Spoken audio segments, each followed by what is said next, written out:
সেজে বেরিয়ে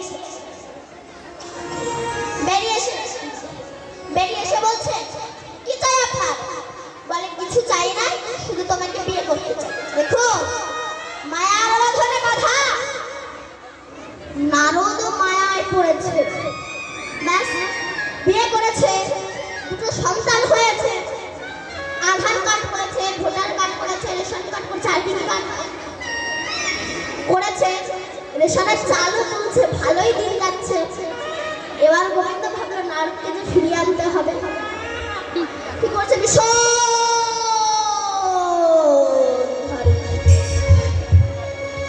যে ঝড় বৃষ্টিতে বাড়ি ঘর সব উড়ে গিয়েছে।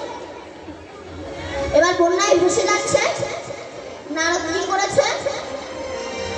দুই বাচ্চাকে দুই কোলে নিয়েছে, বউকে নিয়েছে কাঁধে, একটা করে স্রোত আসে, একটা করে বাচ্চা ভেসে চলে যায়। নারদের বউ বলে, ও স্বামী, আমার তো দুটো বাচ্চাই চলে গেল। বলে, তুই ঠিক থাকলে সব ঠিক থাকবে। কেন? গাছ থাকলে আবার ফল হবে, তুই ঠিক থাক। এবারে এমন একটা স্রোত দিয়েছে যে বউ ভেসে চলে গেছে। যখন দুটো বাচ্চা বউ ভেসে চলে গেছে, সেই সময় বন্যা ঝড় বৃষ্টি থেমে গেছে। নারদ উঠে দেখে কেনা কৃষ্ণ দাঁড়িয়ে আছে। কৃষ্ণ বলে, নারদ, আমার জল।